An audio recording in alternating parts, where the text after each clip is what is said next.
Hey everybody, just going to take a quick break from the show to get you styled up with Stitch Fix. Shopping's hard. It's hard. With Stitch Fix, you get a stylist, though, who understands your style, your size, your budget, and they do all the shopping for you. Wow. This is excellent. Shopping, I'm telling you, shopping and figure out your style, it's overwhelming. Let somebody help you when it comes to getting dressed. We don't know what we're doing, so we let Stitch Fix help us out. A Stitch Fix stylist there. They know what works on us. We get the prices that make us look really good, and it feels good. You get some confidence boost walking around knowing that you're looking decent here. Oh, yeah. Yeah, we just give the stylist our sizes, style, budget preferences. We order boxes when we want, how we want, no subscription or any of that required. And they send called Just For Me pieces as well. Like, maybe you'd like this, and it's awesome. Outfit recommendations, styling tips. You keep what you love, you send back the rest. It's super easy. Yep. You can do it, and we are doing it because it's excellent. Personal styling for everyone. Get started today at stitchfix.com/STM. That's stitchfix.com/STM. Now back to the show. Hey everybody, just going to take a quick break from the show and tell you about Noom. Has Noom helped you? I believe it has. Oh, that's got an app. You can do tracking. It's terrific. It does. And Noom builds personal plans that can meet individual needs. That's the thing. Takes into account any dietary restrictions, medical issues, other personal needs. That helps build a plan that works for you. And yes, so I know that you've had your own personalized program here that you've been working on. And it's weight loss This is weight loss results that last. They stick around because you get yourself into a lifestyle change. That's what matters. That's mainly it. You can't just say, I'm going to cut that out for a month and then go back to it. That's not what it is.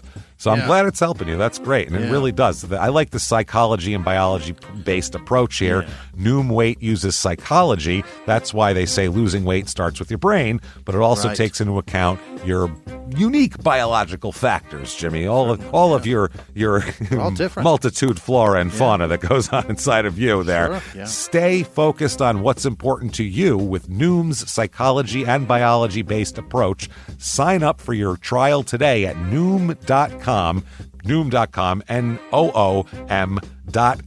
here. Based on 3.5-year study of actively engaged Noom users with minimum starting BMI of 25. Individual results may vary. Visit our website for more information. Welch's can't make everything make sense. Like why your mom still listens to the radio or what she meant when she sent that emoji. But a zero sugar drink that's still full of fruit flavor, we made that make sense. And strawberry, passion fruit, Concord grape, and more. You gotta sip it to get it. New Welch's Zero Sugar. Let's fruit stuff up.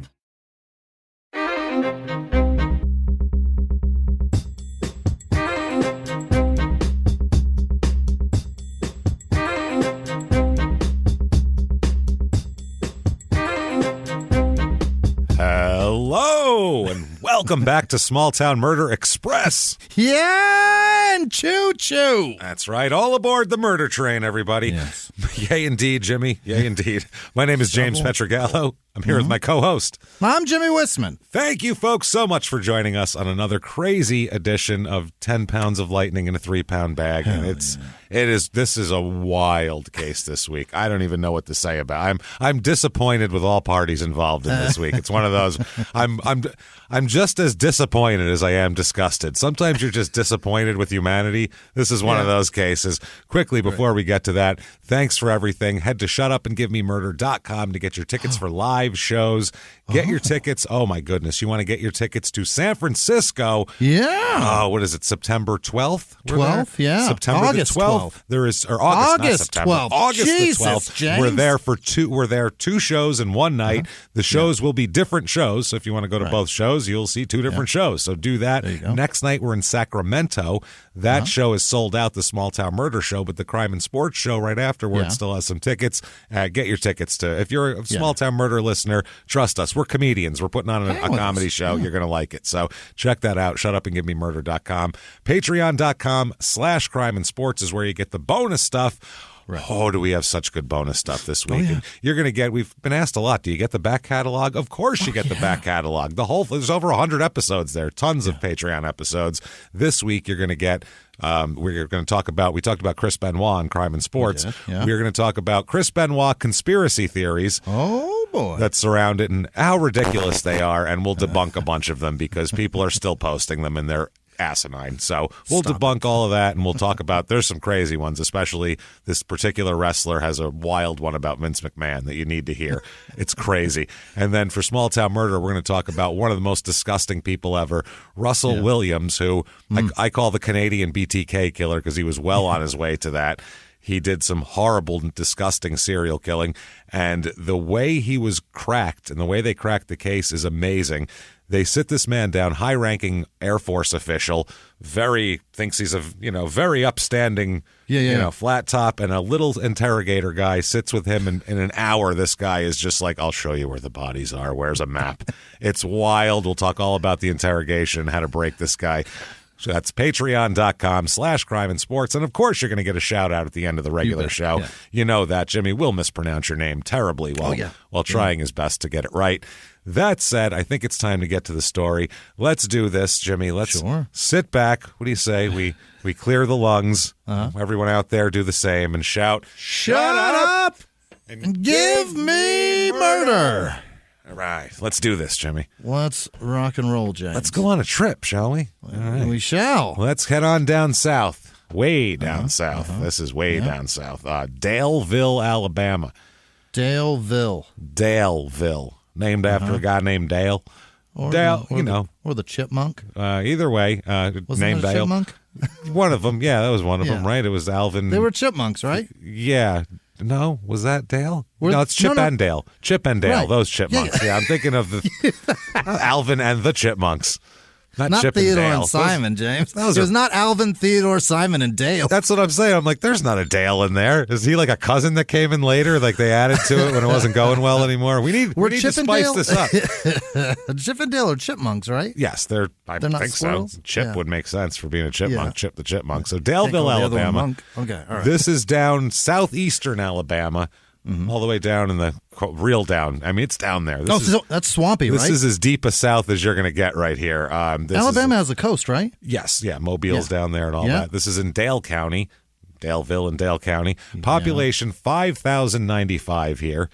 Now, median income here is a little bit lower than the national average, but you can live like that, as we'll talk about here. Median income's like $42,000 here per household, which is it's lower than normal. But median home price here is only $101,800. So, wow, you can buy you a piece of some swamp and make a little something of yourself now.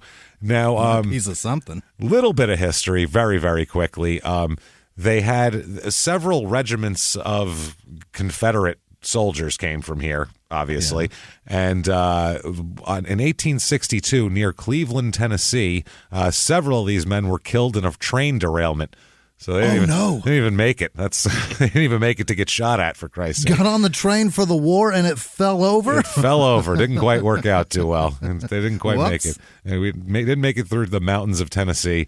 And Daleville also victim of an F1 tornado in 2001. And a bunch of, I guess, tornadoes around that area. All sorts of shit destroyed, especially restaurants and a couple industrial buildings and some aircraft and a lot of they fucked everything up. It's a tornado, like a tornado going through a small town in Alabama. It's a cliche. So, a couple reviews of this town. 5 stars. I love the small town feel and how everything is close by. Well, that's proximity wise. If you're there's really no choice there. The people are friendly, and it is in close proximity to larger towns. You can, usually.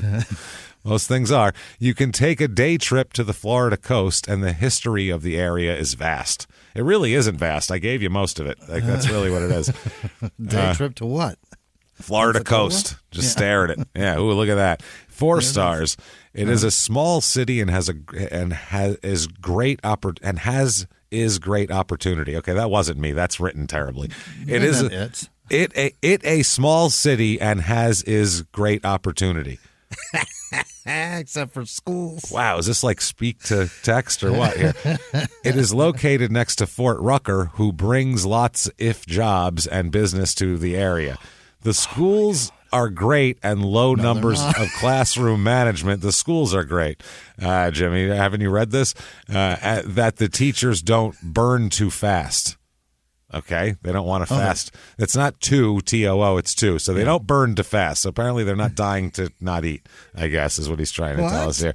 Daleville is a place that values family ethics, where everyone just about know each other or went to school together and still want to live in an area.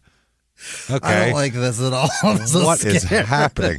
Daleville welcomes changes openly. I highly doubt that. I love my city of growth and development. I'm scared this is the mayor. That's the thing. I'm scared it is. Yeah, that feels like a Russian bot with who says family ethics? Nobody says that. I've never heard of family ethics before. That's a business thing. 3 stars.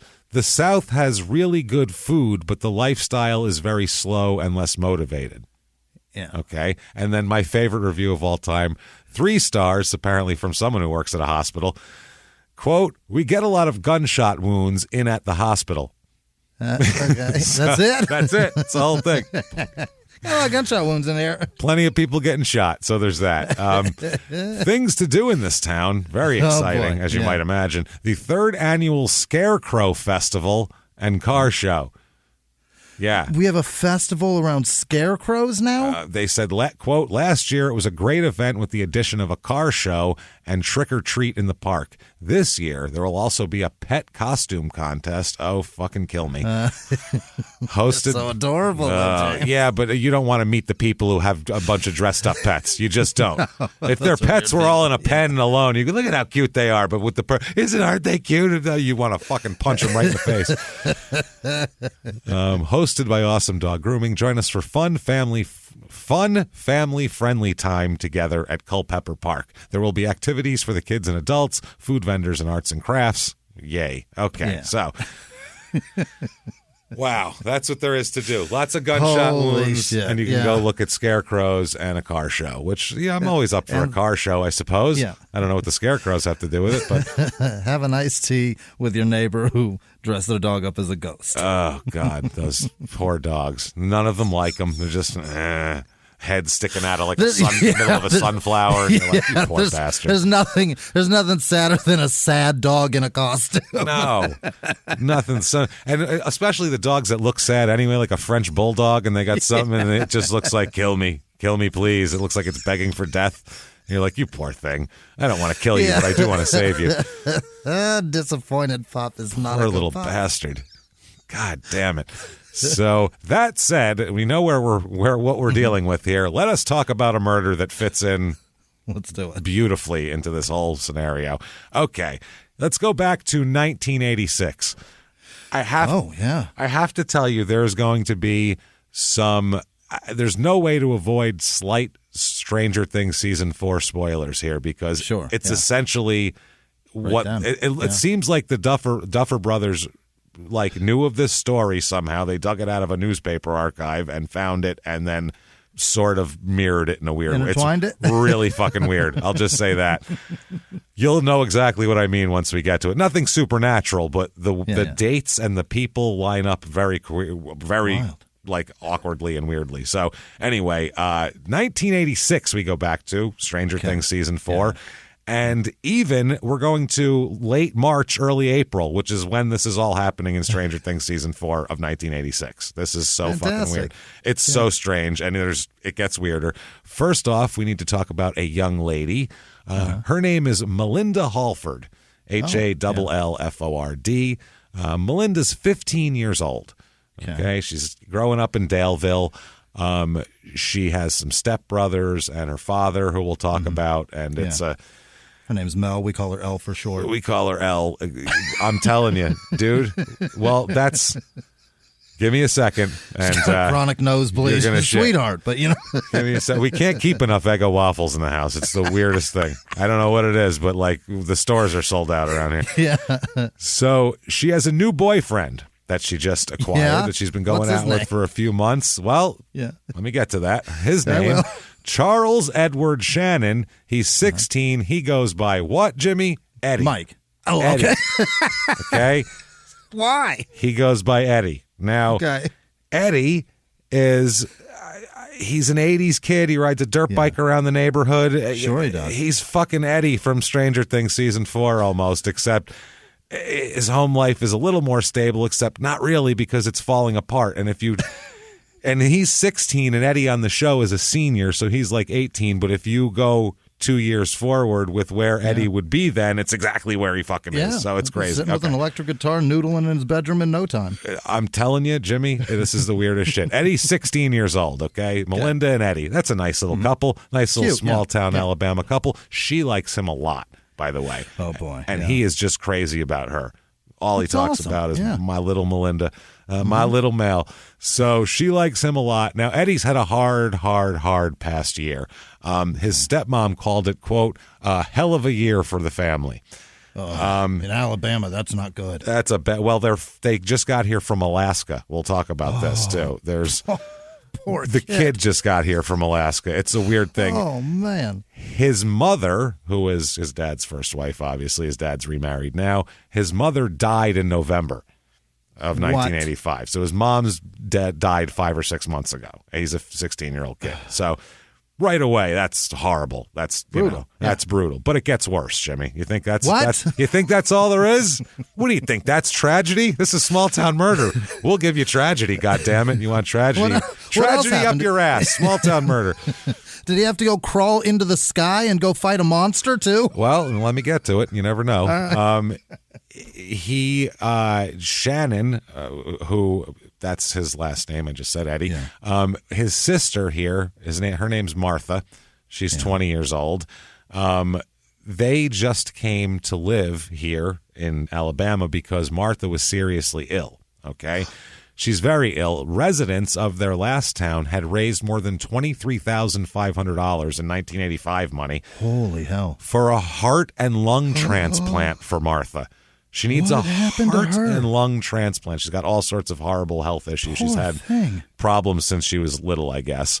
And I guess they were in Alabama. They went to Alaska or she went to Alaska to visit relatives again. Yeah. And on April 6th, 1986, she died. No! She died too. So this kid has lost his older sister and his mom in the last 5 months. So that's tough. Holy shit. It's been a tough run for little Eddie here. So he's going to end up in a trailer with his uncle. That's what's going to happen. Right. See what I'm saying? See where this is going, Jimmy? It's all right. It's lining up.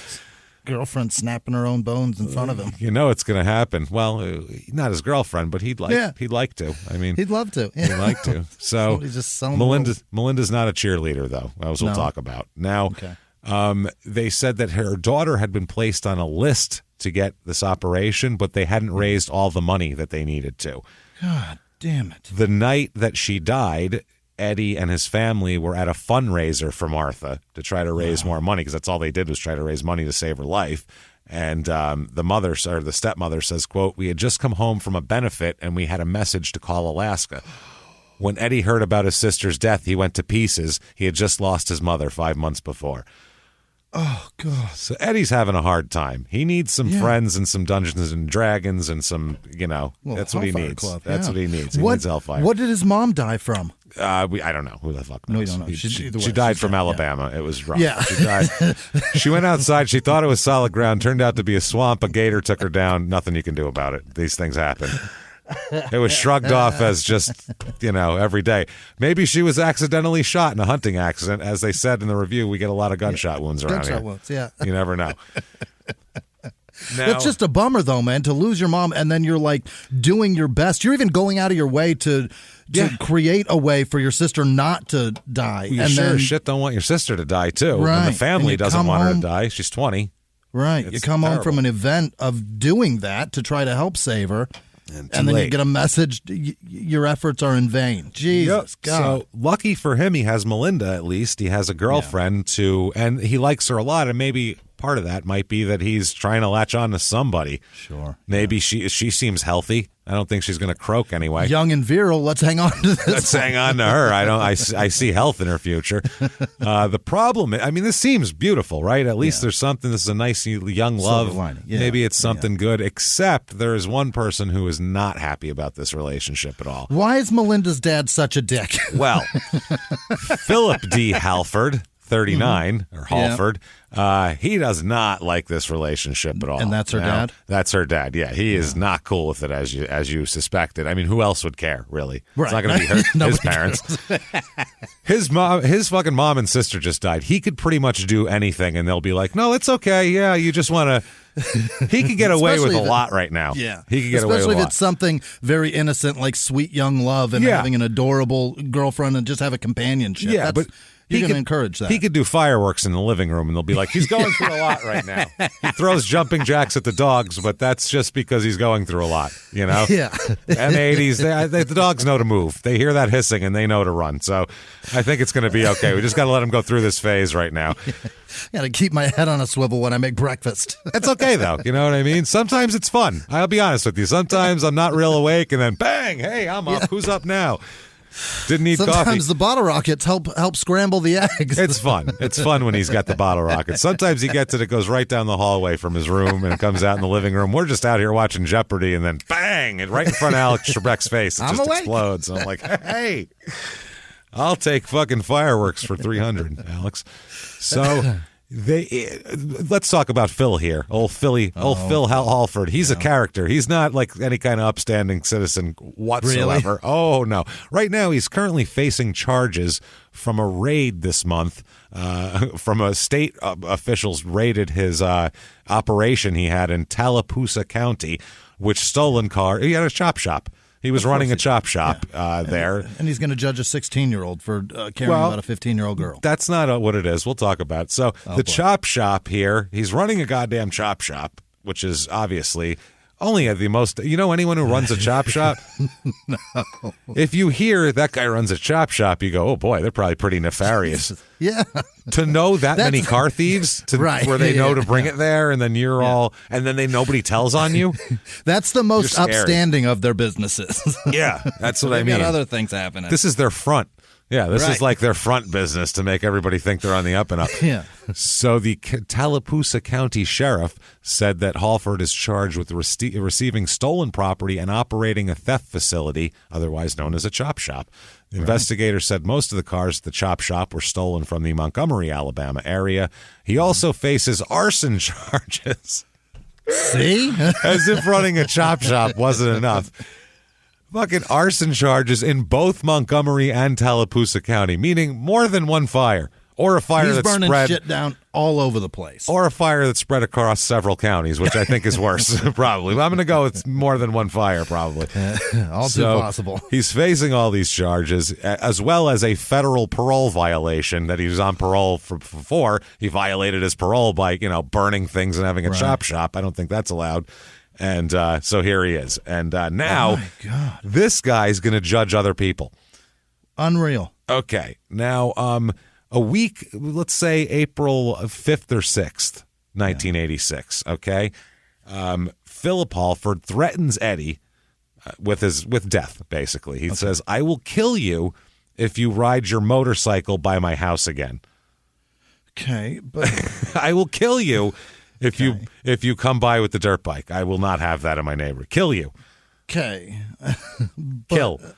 What if I got to take the long way if I want to go get... What if your house is on the way somewhere? You better go around it, boy. Kill. Do you understand? Not, I'll call your parents and tell them they're annoying me with the sound of the dirt bike and maybe it can be rectified. I'll kill you. I'll kill a child over it. A child whose sister just died. This is like... I hate the sound. This is like the day before his sister dies. He's threatened with death. Then his sister dies. It's not good. How much do you hate motorcycles and the sounds that you can't hear one pass? It's just how he comes by. It's not a matter of the motorcycle. It's he comes by on the motorcycle. So he said, don't come over here on that damn motorcycle. It's one of those things. So why is he so upset about this? What is his fucking problem? It's jealousy, Jimmy. What do you mean? He's been molesting his daughter since she was 8. Oh, no. Since she was 8. That is horrific. He's literally jealous and doesn't want his daughter seeing people. Because she belongs to me. That's literally what it is. That is awful. She is quoted as saying to somebody, quote, "I was his. He didn't want nobody else even looking at me." No. This is what I was. This scrambled my brain, man. I'm like, we've had a lot of bad people on the show. Yeah. We've had all sorts of bad people, but this guy. Every crime you mentioned just ups the ante, man. This is Buck Zumhoff level. You went from car theft to chop arson, it to burn shit to threatening murder to child molestation, all the way up. The way up. The only thing worse. This man's on a golden escalator to the electric chair, is he not? Like he's on a fucking.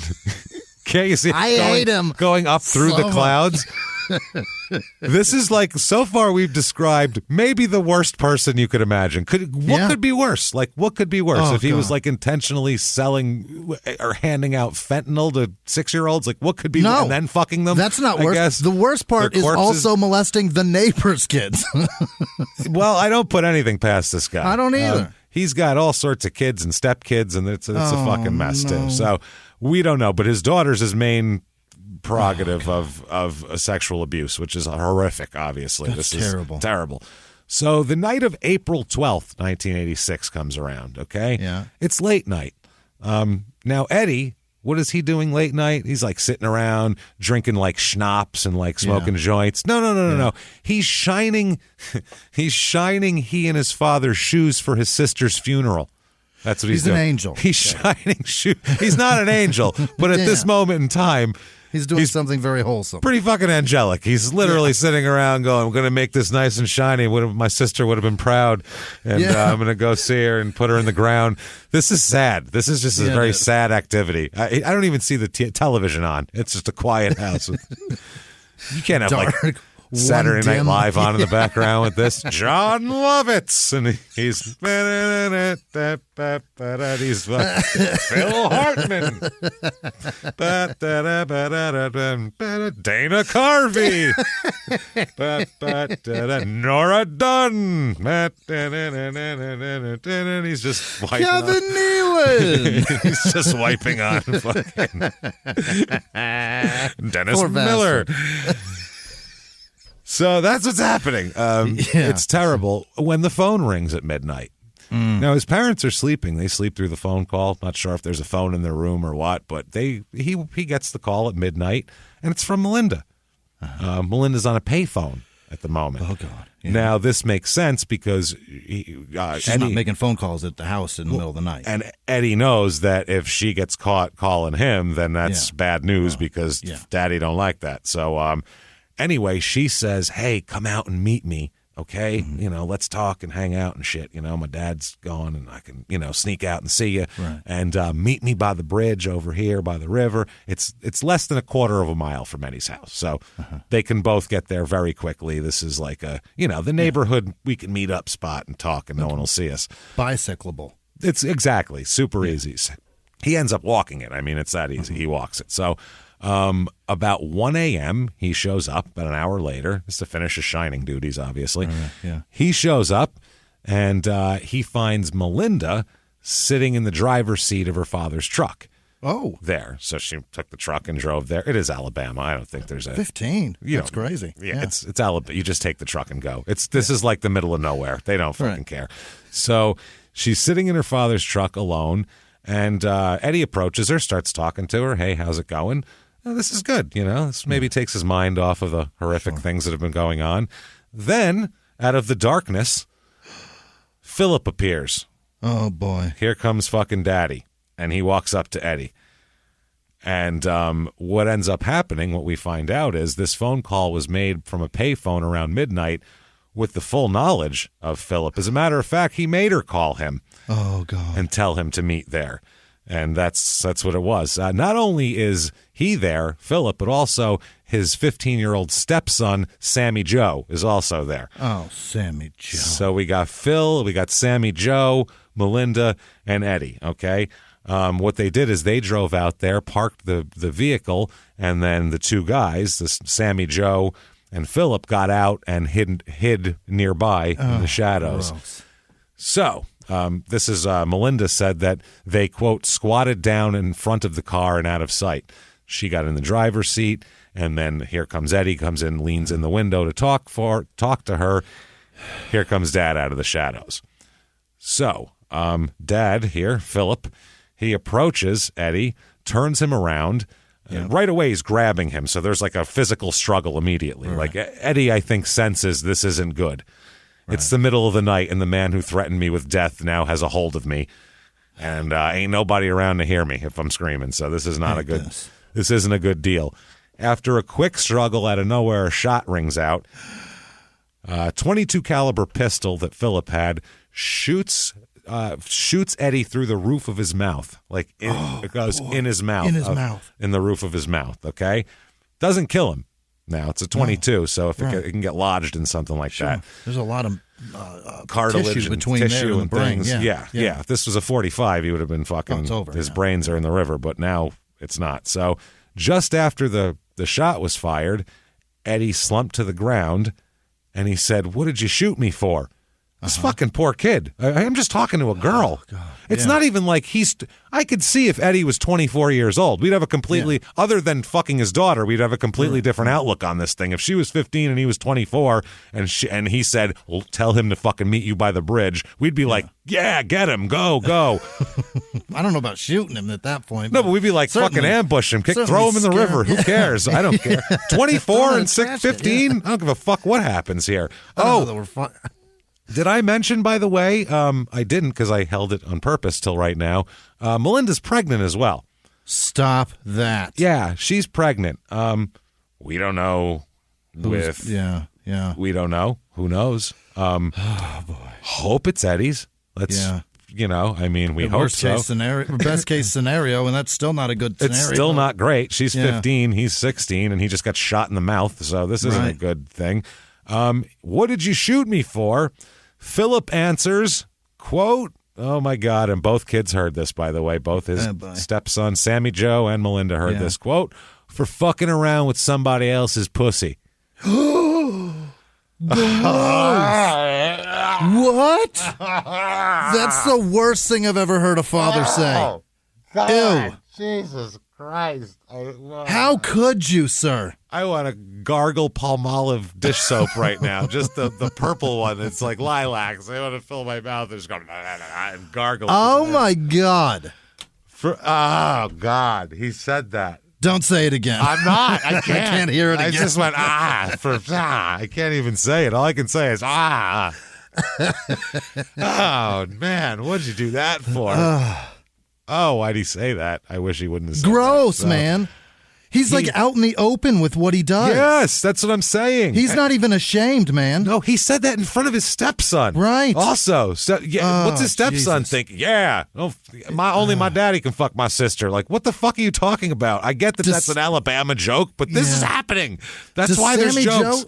Does Sammy Joe assume that means my daughter is owned property as like I can give her away? Does he think that's a wholesome thing to say? He thinks this is my woman. That's what Philip thinks. Sammy Joe believes that, right? Sammy Joe is the stepson. I know that. I'm saying Sammy Joe knows, like he doesn't, does he know that he's fucking his daughter? I think it's pretty clear when he said fucking what he said. I think that even hiding it. No, God damn it! No, he's been molesting this girl for 7 years. The kid knows about it. Everyone in the house knows about it. You can't 7 years. This isn't 2 incidents. This is constantly for 7 years. This is a good Lord, man. This is known. It has to be. I wouldn't believe anybody who fucking said they didn't know about this who lived in that 7 house. years is a long time. I'd say bullshit. Absolutely not. So at this point, Philip grabs Eddie by the feet and starts dragging him out toward the edge of the bridge. Starts dragging him out there. Dragging him, So he's dragging him. At the time, Eddie is crying, obviously, and saying, oh, my God, you shot me. Oh, Jesus Christ, what the fuck? You shot me. Why'd you shoot me? And he's just like, He's in a lot of pain. He's been shot in the face, and now he's being dragged through the night by this psychopath who's obviously insane. And I bet you anything that Eddie has no goddamn idea that this girl's been being molested for fucking 7 years. He doesn't. He can't know. Yeah. Guarantee you, he doesn't have any idea that this has been going on. So he's probably very confused at best about that comment as well. At some point, he gets him up on his feet. Philip gets Eddie up on his feet. And Eddie's able to stand up, gains his balance here.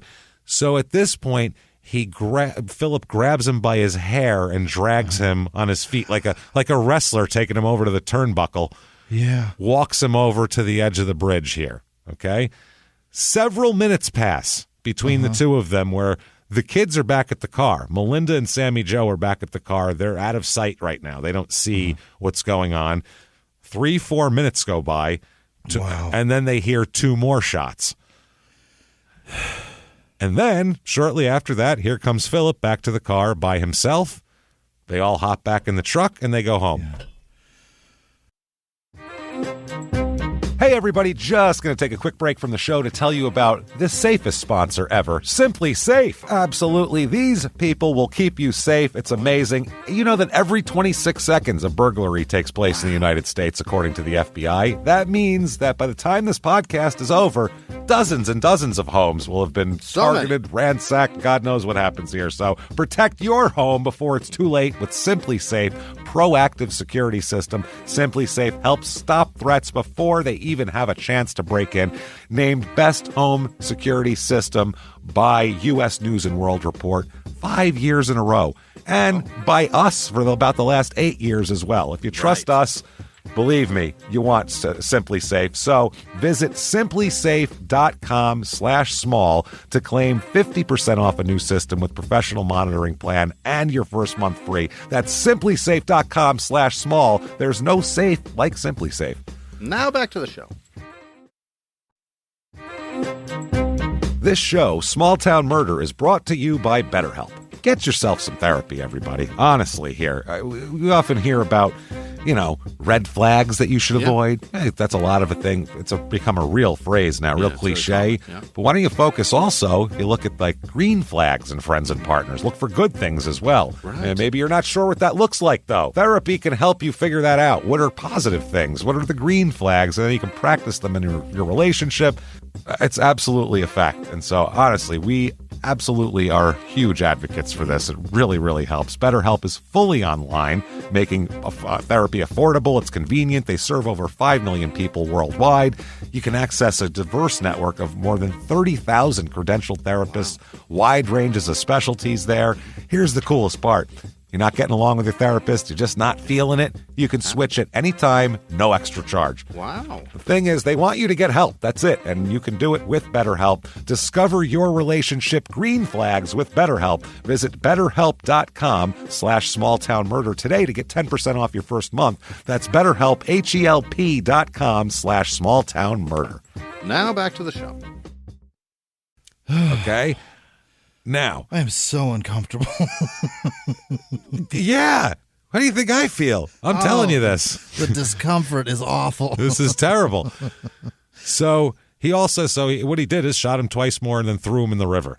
Right. That's what he did. So they couldn't hear a splash or anything. He was too far away. He was too far away. Yeah. I don't think they were that high. It's not a big high river, too. I think it's one of those low boy bridges. So sometime after the shooting, but before daybreak here, he returns to the scene. Philip returns to the bridge to remove some blood from the bridge that he knew was there. You want to clean that off nice. So he went back with some jugs of water and a brush and a rag and washed away the blood spots on the bridge. So I'm just cleaning the bridge. Don't worry about me. Imagine a cop drives by. You have a jug of water and a scrub brush on your hands and knees on the side of the bridge. Just cleaning the bridge. Doing my civic duty, officer. That's all. Salute him. That's right. Just, no. If we all did our damn part now, let's say there was 40 other people on this bridge. We'd have the whole damn thing clean in 20 minutes. Then what? We move on to another one and a street. God damn it, we could have the nicest damn town in the South. That's keeping Daleville beautiful. That's all. Right to you, officer. Have a good one. So he's doing that. Then after daylight comes, he and Sammy Joe return to the scene again. to make sure that the body wasn't floating. Yeah. Okay, it's in a river, so if it was floating, it would probably be not right Taken there away. anymore. Yeah. But Right. if it's just in case it was floating, they brought a shotgun with them so they could shoot the body. That way, the water it'll sink more. Needs more shots. Needs more holes in it. Insane. That's the plan here. Okay, He's so dangerous. it's fucking crazy. Come on, Sammy Joe. He brings Sammy Joe with him to do this, which is the other fucking thing. He wasn't though. They didn't find him. So they walked back. Made sure in the daylight, too, that all the blood spots were gone. Because you get clean in the dark. You never know. You could miss some shit. Yeah. So the next day, Eddie's family's preparing for Martha's funeral. Right. And they're like, well, what the fuck happened? Where's Eddie? They went to bed early. They said when they went to bed, Eddie was still polishing his shoes. And they said the next morning he was gone. And his stepmother said, we thought he just was really upset about his sister and wandered off to think. You know, who knows? Kids do. Teenagers. He was having a rough time. That makes sense. She said, quote, we searched all over for him that morning. They went everywhere. They even went over to the Halford residence because maybe he went over to see his girlfriend for comfort. Who knows? So she says, quote, we had to bang on the door. When Philip Halford finally opened the door, he said we woke him up. Well, because he's been cleaning up murder shit all morning. It was the first time I had ever seen Philip Halford's face. Philip and his daughter both denied knowing where Eddie was, and so we left. They just shrugged and went, no, we didn't. I don't know. Didn't see him. Shit, if I'll let you know if we hear from him. That's it. So then Philip has to burn Eddie's wallet and its contents because he took his wallet from him, so he wouldn't be ID'd, I guess. Both Sammy Joe and Melinda watched him do that. He built a fire in a drum in the backyard and burned the wallet, its contents, which included a photograph and a military identification card. I don't think it was his. I think it was somebody else's. I don't think he was in the military at 15. Yeah. Probably not. He did a couple of tours. He's back now. You know, it's good to get it out of the way before you learn to drive is really what it is. And you come back, you get your license, you have a nice high school experience. It's better. It's a genius move by the military. Nobody suspects he's the assassin. No, they don't suspect it at all. And even over there, you can send a kid over there, and nobody expects child soldiers from an American army. They're just not expecting it. It comes out of nowhere. So while burning the wallet, he says to Melinda that, Jesus Christ, that Eddie was, quote, a cheapskate because he didn't have any money in his wallet. What? Yeah. You don't know. Cheapskate. It's first of all, too, it's 1 a.m. and he's fucking 16. Where do you think he was going to buy things on the bridge at 1 a.m.? Who was going to be out there selling shit? Also, Philip, the hot dog cart going to be there? All his money's in hearts and lungs right now. You know how much those things cost? That's the other thing. Yeah, he's doing all of that. Cheapskate. What, he wants to buy his sister a lung? What a fucking cheapskate. Jesus Christ. God damn, it's spring for something. So he also showed her a picture of a girl that he took out of the wallet and said, see, he wasn't faithful to you. See, he was a scumbag. He deserved it. So meanwhile, who knows who the picture was? Probably a picture of his sister. Or a classmate or some girlfriend that he went out with fucking last year. Who knows? Who cares? It doesn't matter. Friend of his. When you're a teenager, you have pictures of your friends like that. You know what I mean? If a girl gives you a picture, you keep it. I don't know. Thanks. Especially if she's pretty. You know, you show it to people. I had pictures of babies in my wallet that weren't mine, so... That's I weird. got nephews and shit. Oh, well, that's okay. That's all right. If you're like holding them, that's fine. It's just just a kid sitting there is like, Jesus, what's he doing? Philip had been like, see, he's got 7 kids elsewhere. I told you he's no good. I knew it, God damn it. So, yeah, that's that. But the thing is, too, that the evening that Eddie went missing, Eddie's father said he gave him $10. So, and he saw him put it in his wallet. So there should be $10 in that wallet. So at least $10. We think he's lying on that. Now the gun. How do you get rid of a gun? What do you do? I don't know. There's a bridge. Well, also you're in the Alabama woods and swamp. There seems like you could take the gun apart and throw pieces 5 miles apart. I mean, that seems like a good plan, something like that. He has a different way, though, of course. Of course. He does things a little differently. Put it up his own ass? That's it. Daughter's a sexual object, and guns just can't be scattered and taken apart. He does things a little different. He tries to destroy it. It's a .22 pistol by melting it down in an old tire rim. He gets a tire rim to use as like a base, puts the gun in it, and then gets an acetylene torch and just tries to melt the metal of the gun down. Just melt it into a pile of indistinguishable metal. That's his plan. You got to get that awfully hot. Well, I would say while he's melting the pistol, he had his 13-year-old son. Let's bring another child into this murder plot here, Jack. Act as a lookout for him. Okay, this is going to be a long time with just a acetylene torch. It's going to take you a while. Well, that's why you need a lookout. I'm going to be here for like 3-4 days. So if you want to pack a lunch, I got y'all a sleeping bag and a little tent, and get you an iPad, and you can watch your cartoons and whatever you want to do. To turn it to liquid? Jesus. To turn it to a pile of metal. He told him, that the kid that was acting as a lookout, that while he's doing it, quote, they won't know what this was. They won't find no evidence. That's what he said. So he then, and this... Of all the things that we've said so far, there's been a lot of sick shit going on. There's a line we don't even want to repeat. That's how shitty it is, okay? Oh, boy. This might be his most brazen, terrible, awful act yet on so many levels, okay? He drilled holes in the empty shell casings from the pistol that he used. These are the murder shell casings that he used to kill this boy, and made them into a necklace. Then he forced Melinda to wear the necklace, quote, so she'll remember. Oh, my God. You have to wear the murder casings of the bullets that killed your boyfriend around your neck to remember that you know what is you know whose. That's what the fuck this is. Unbelievable. Is that the sickest thing we've heard so far? The discomfort is too much. I'm horrified. That's what I mean. This is like fucking Fritzl level bad. This is you know when you go to the bathroom and like it's like really awful and you use your weight on the toilet bowl and then drag your feet on the ground to feel a little bit of comfort. Do you ever do that? Okay. That's what I'm doing right now in my chair because I feel so awful. It's very, very bad. I'm telling you, this is not good. Oh my. He then told his 18-year-old stepson, another one, Cecil Wayne, this time. He told Cecil Wayne shortly after this that, quote, I wouldn't have to worry about him, talking about Eddie no more, and, quote, I got rid of him. So, why are you telling so many people, Phil? He's told 4 children so far, Noah, but 2 witnessed it. One's a lookout while you melt down the gun, and the other one he heard you say, I murdered him. So there's that. Now, 1 week later, this is fucking weird, and I don't know how it happened.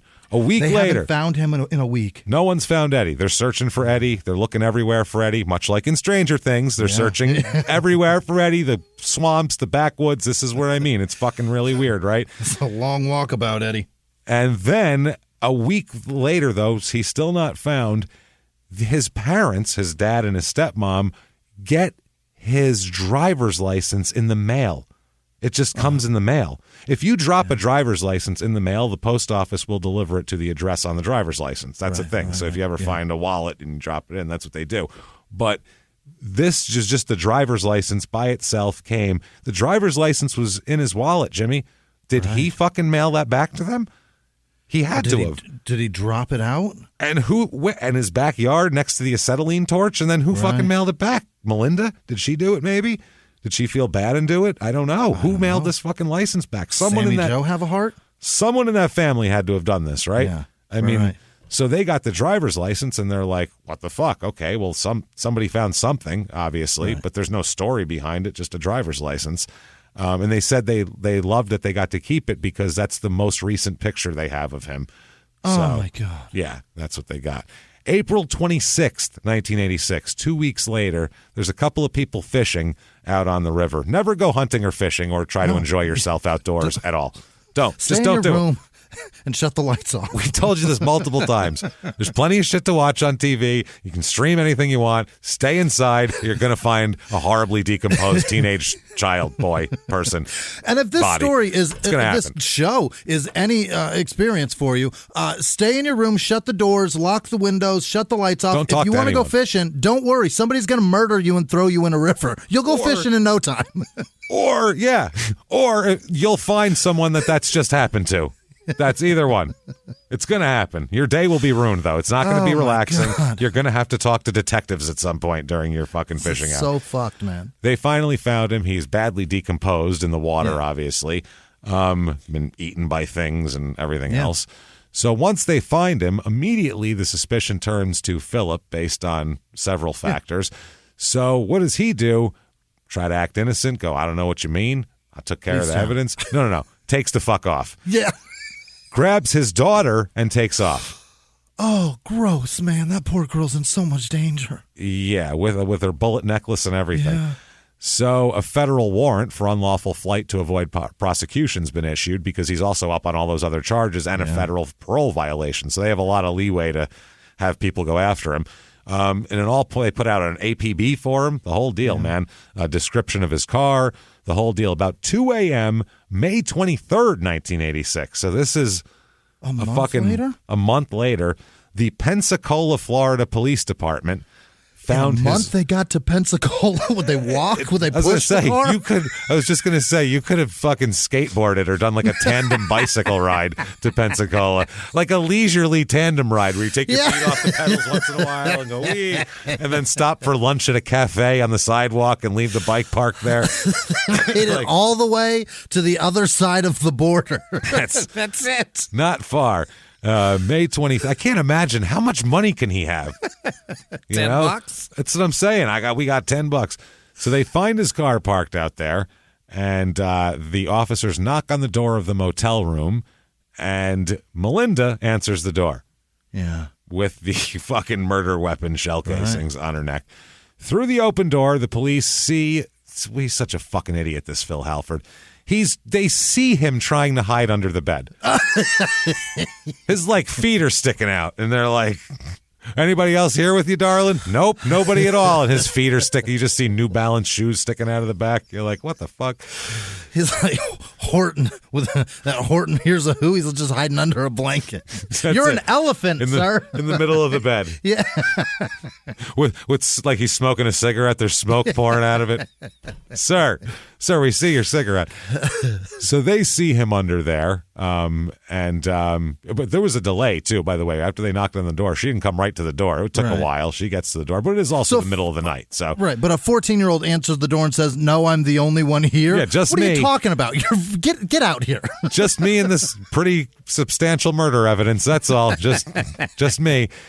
So they pull him out from under the bed and get out here, stupid. What's your name? And he gives them a name that's not his name, obviously. Right. They end up talking to Melinda outside. She correctly identifies him as, I'm so-and-so. This is my dad. He's arrested with the federal warrant and all that sort of shit. They secure the room and the car. The search warrant is executed the next day, and they end up finding a sawed-off shotgun in the motel room as well. Whoa. This guy's fucking dangerous. Really... That says, he seems like he would be like, I'll fight it out, but he thought they just wouldn't notice him under the bed. That's what that tells me. He was like, it's all right. I'll just hide under the bed. It's fine. They'll just assume a 14-year-old rented this hotel room for the night. They'll just assume that, especially because the motel room is registered in the name of James Boyington, who that's obviously this 15-year-old girl. Right. And Boyington is a guy who rented the hotel room and allowed fucking Phil to use it, but he also consented to the search of the motel room also, so that makes any kind of search shit irrelevant. Also, they would never identify the melted down .22. Well, the remains of the pistol were recovered and identified by a firearms expert as a .22 caliber pistol. So that didn't work out quite as he thought it would anyway. So Phil, you chop cars, not guns. Stop it. Not good. Yeah, maybe that's what he thought. It's like a Ford Falcon. You just do the same shit. You need to take the door off. Now, an autopsy reveals 3 bullet wounds made by .22 caliber bullets. All 3 recovered from Eddie's head. My God. One bullet entered the roof of the mouth, one in front of the left ear, and one in the forehead. Oh, my God. Jesus Christ. Any of the fired bullets, because it could have caused death, they said. So, any multiple gunshot wounds. So they indict him, obviously. While in custody, they found Melinda initially uncooperative. She's going to fucking stonewall him. She's scared to death of this guy. Yeah, she's going to be hard now and shit. So she wouldn't speak with them. So they ended up arresting her. They're like, well, fine. You're a fucking accomplice then. She also, Jesus Christ, she denied even having a relationship with Eddie at that point. She was like, well, I don't even know him. I knew him from around, but I wasn't his boy. I wasn't his girlfriend. I wasn't thinking that he was maybe the father of my child. None of that happened. That's what she's saying. They know she's pregnant, right? Yeah, they do. Yeah, she tells them. So she denies being anywhere near him by the bridge, any of that shit. So, but then she strikes a plea agreement, and all of a sudden she's now going to cooperate. She agrees to testify against her father in exchange for the prosecution to not prosecute her as an adult. Okay. So it was never put in writing. It was just a handshake deal. So during the court, later on at trial when she testifies, it doesn't come out that she has a deal because it's not in writing yet. Right. So that's a little shady. I don't like how they did that. That's not great. Yeah. She ended up pleading guilty to juvenile delinquency based on a charge of criminally negligent homicide. That's more than delinquency. Yeah. I don't know. I shot out a couple of street lights and a kid in the head, and I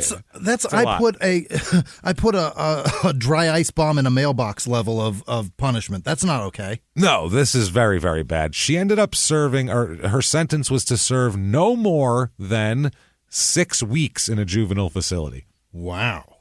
Which, you know what? It's not her fault. She's a 15-year-old girl who's been being fucking raped by her father for 7 years, and her father, who seems a little domineering, told her to do this. I don't think she had much of a choice in the matter. She wore the bullets on her neck after as a reminder to her what happens if she strays from dad. That's bad. Now, Eddie's family, God, this is terrible. His father says, quote, maybe if I could have stayed awake longer that night. Oh, Dad, don't. No. His stepmother jumped in and said, there's a quote, there was nothing nobody could have done. Eddie was crazy for that girl. They then said they had to borrow money on their car they had to get a title loan to pay for his funeral. Oh, my God. Oh, my God. Jesus Christ. I wish I would have known, and I wish I would have had $2,000 for him. That is fucking terrible. That's the worst. She also said the stepmother said of Philip Halford, quote, he wasn't even human. Why did you do it? Why did you harm Eddie? What harm did Eddie do? He then said he could have just told us to keep Eddie away from his daughter, and if that's what he wanted, he didn't have to shoot him. He could have said that. We would have said, don't go near that girl anymore. Now, the state is going for the death penalty here based on especially cruel and heinous, and the fact that they're saying it's in the course of a robbery because Dad said he had, Eddie's dad said he had $10 in there. So, yeah. Is it not an aggravator if you do something like that while you have warrants? Not to the death penalty like this. It has to be in the commission of the act.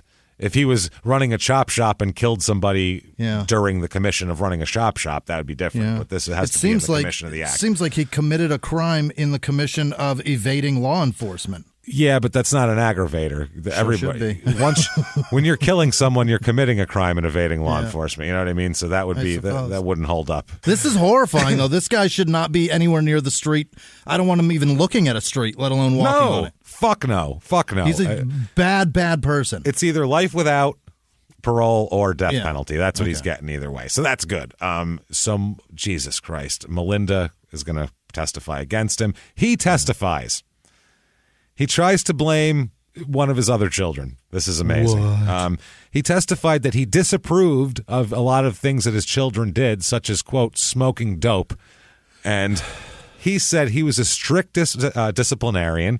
He denied committing the murder, and instead, he just said, I'm just a good father. Oh, my. I'm a good father. That's why, I did this because didn't do this, but I was just being a good father, concerned about my daughter, but I didn't kill anybody. This is crazy. Okay, so that's what he testifies for, too, which is fucking insane. Is that a worse statement because it's so untrue? You know what I mean? It makes it way more ballsy and way more brazen and bald-faced. It's fucking ridiculous. He also tries to get an alibi going for his whereabouts on the night of the killing and attempts to cast suspicion on Cecil Wayne Robbins, his stepson, by claiming that he had seen Cecil burning a bloody shirt the day after the killing. Wow. And he tried to say, I don't care what my kids say under testimony. They all have drug problems. Then you're a terrible father. I'm a good father. I fuck my kids while they do drugs. I'm a good father. So Cecil Wayne Robbins testified that, yes, I was burning. This is amazing. I was burning a bloody shirt. But you know why I had to burn a bloody shirt? Because my father stabbed me that morning. That's why. Oh, my God. So my shirt was real bloody because he stabbed me. Good father. Stabbed his stepson that morning. Yeah. Good father. I'm a good father. This is what I'm talking about. He's the worst guy ever, is he not? Yeah. This is the worst man. They have a big argument in court over whether a photograph of Eddie is going to be included in evidence, and it's not even like an autopsy photo. It's just a photo of him. They said it's too makes him seem too nice and too. That's the defense. As a person, and that's not fair. It shows him happy to be alive. We can't have that. You got one of him with like a gun in his mouth, maybe something like that. You got any of him fingering an underage child? I'd love that. Would be great. I feel. Is there a picture of him next to Jeffrey Epstein? Do we have one of those? Is that in the files? He went to the island. I swear to God. Has he been to R. Kelly's recording studio? Where has he been? So, this is fucking ridiculous. So anyway, Melinda's on the stand, and they ask her, quote, Melinda, last spring was Eddie Shannon your boyfriend? Yes, sir, she says. Late in spring, did you have a sexual late in 1985? It's said so weird. Did you have a sexual relationship with your father? Uh-huh. Okay. The defense objects, says that's leading and highly prejudicial. I ask for a mistrial. So it's damaging to my case. It makes you know how bad that makes my client look. It's really bad. It's like worse than murder. It really is. Like murdering a stranger is not as bad as fucking your own daughter for 7 years. I feel like so. The judge says motion denied and definitely overrule that objection. Let's hear about this. So they said, "Did you?" And she said, "Yes, sir." And they said, "Did that involve a sexual intercourse?" She said, "Yes." I'm going to object. This is not material to this. This isn't material. This is killing me. This is so bad. The judge says, overruled. This is juicy as shit and horrible, and I want to see this guy fry even worse now. Yeah. So she says, quote, oh, God. My father had been having sex with me and claiming I was his wife. In his perverted mind, I had an affair. And he was. I don't have words for that. So she testified to what happened that night. The actual murder and everything that happened. She dragged him away, and that was the last she saw. Everything like that. It's bad. It looks real fucking bad, basically, for him. Not good at all. And they deny the mistrial and all that sort of thing. So they Eddie's stepbrother testifies as well and says that Eddie always carried a wallet, which he kept his identification card. His father they all described the wallet, said he had money in it and all that sort of thing. So, Sammy Joe also testifies against him. He that's not great. Matches all the details that Melinda said, so corroborates that. Also testified that they returned to the scene to wash more blood from the bridge and make sure the body was undetectable. Identified the shotgun that they had in the room as the one that they carried with them to shoot him in case he was floating. It's a lot, man. It's a lot. So the verdict comes in, not surprisingly. I'm surprised. A juror didn't jump out of the box and start beating the shit out of him. This is one of those where it's not the first case where the bailiffs had to hold jurors back from attacking somebody. He's found guilty as fuck, I believe, was the official verdict. Like a couple weeks ago, the lady was legally declared a whore. This is So adjudicated a scumbag. Scum. During sentencing, the only person he brings in for mitigating evidence is his mother, who pleads for his life. No reason. He's a useless person. He has nothing going for him in society. He owns a chop shop, molests his daughter. He's an arsonist. Like, he's a bad fucking guy. So there's not a lot. Everything awful. So the verdict comes in by the jury, by the way, this doesn't have to be unanimous here at this point. 10-2 vote. They say, you, sir, may fuck off. Death in the electric chair. In the for you. chair. And they're like, can we electrify the chair he's in currently, just right now? Does that lazy boy, that swivel chair, does it have? Yeah. Can you just rip the wires out of that lamp and just shove them in this guy's ear while he sits there, please? Fucking neck. Can we do something? We really hate him. So it was murder occurred during a robbery, and it was especially heinous, atrocious, or cruel. So it was the first time in 67 years that someone in Dale County has been sentenced to death. Is that right? 67 years, because it's just a small place. Yeah. They said his stepmother, Eddie's stepmother, said that she doesn't think the nightmare will end for her family until he, quote, sits in the chair. Yeah. She said, I could have jumped and shouted for that she was happy about it. He appeals based on the fact that he's saying it wasn't a robbery and that they didn't know that Melinda had a plea deal set up in place. So? It basically comes out with, well, we think you took $10. That's a robbery. And Melinda's plea deal, whether she had it in place or not, that's what happened. It was corroborated by somebody else. So it wasn't like she did it to get a plea deal. So that doesn't matter. Her testimony would have been the same either way. They're saying if the jury knew about the deal, they wouldn't have discounted her testimony anymore because the stepbrother backed her up. Right. So it's fine. So, they do all of that shit.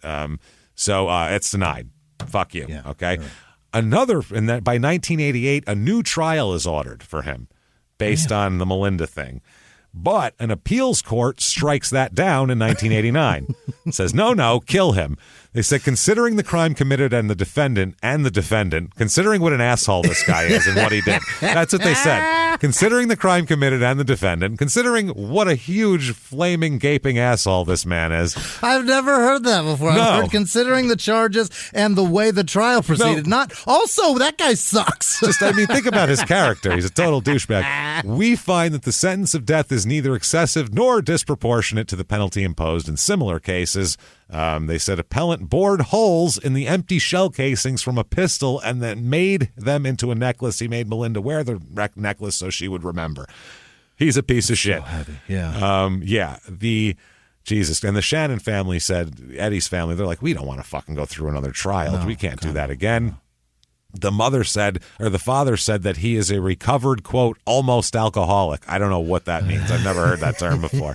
You're an alcoholic, sir. So then you're almost recovered? Is that what that means? Hi, I'm so-and-so, and I'm almost an alcoholic. I don't think they let you get away with that. They're like, you got to go the whole fucking nine, chief.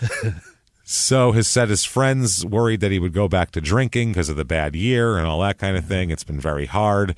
And, he said it's been difficult. 1994, the Supreme Court denies his appeal in the case as well. What the fuck? Go fuck yourself. It's so much time. Philip, and the execution date is set. Melinda, the daughter, said, thank God, I'm so happy, I'm ecstatic that he's going to be killed. She wants. November 5th, 2010, he's supposed to be killed by lethal injection finally because they didn't have the drugs for a long time. Yeah, right. So he spent his final hours visiting his mother. Final meal, Jimmie. Oh, God. Thank fuck. It's about time. It's the worst final meal ever. It suits him perfectly. Did he pick crawfish? He declined a final meal, like a special one, and instead said, I just want some shit from the vending machines. Gross. So he had cheese and crackers, like cheese crackers. Yeah. I don't know if they were the yellow ones or the orange ones. Was the handy snacks with the fucking the No. The sandwiches. Knife? No, okay. not one of those. Not those. Those are great though. Nacho cheese bugles. Oh, gross. Which the ranch are a much better choice, as we know, for a road trip. Plain even, yeah. And a ham and cheese sandwich from a vending machine. Gross! What's the matter? Was the gas station out of deli meat? What the fuck are we talking about? And then a Dr. Pepper to wash it all down. He just proved that he earned this fucking sentence. He earned that meal. all of it. Now, Melinda said, quote, it will at least give me a sense of closure. By the way, she's married, has 3 kids at this point when this is happening. And she said, it will give me a sense of closure and help me not be afraid of him anymore. I've been afraid my entire damn life he was going to kill me or send somebody after me to kill me. I hate myself. I hate the fact that I was ever born. I hate the fact that this person is my father, this poor fucking lady. I want to kill him myself. I still have to live with the fact that a 16-year-old boy was killed because of me. It wasn't because of you. It wasn't because of you. It's about time. Come on now. It's been 21 years. Justice should have been given to us a long time ago. And then he is killed with no final words, by the way. Nothing. She said she was pissed off about that. They told her he didn't do any final words, and she said, I'm sorry to hear that. She said that basically being sexually abused by him was a nightmare she lived with for years, and the fact that she had to wear the necklace shell casing, she said, quote, you can't imagine what it was like. I was kind of a zombie after that. Well, no, shit, Jesus Christ. And the Shannon family as well, very happy. His brother says it's finally justice for my brother, and we're the ones here to stand up for him. It's been way too long. I think there may be some justice, but my biggest thing is why did it take so long? Yeah. So there you go. That we don't have Dale's any fucking information, I'm sure, shit, James. Alabama. Wow. Is the baby? Don't know. Oh, I don't know. Let's just say it's Eddie's and move on. Let's just say it's Eddie's and hope for the best, because I'm horrified so much. But it sucks because Philip had so much more access to her, which makes it horrible. That poor fucking girl and that poor kid, the poor everybody. That's small town murder, everybody. There are no winners. There are no winners. Oh, no, there's not. The ripples go on so long. It's very bad. ShutUpAndGiveMeMurder.com for tickets to live shows and everything else. Patreon.com/crime and sports for your bonus stuff. Chris Benoit conspiracy theories and Canadian BTK killer, as I like to call him, Russell Williams, this week on Patreon. Holy shit. I got to catch my breath and wash my mouth out. There's got to be some dish soap in the house. Holy shit. Thank you so much, everybody. Have a good one. Bye.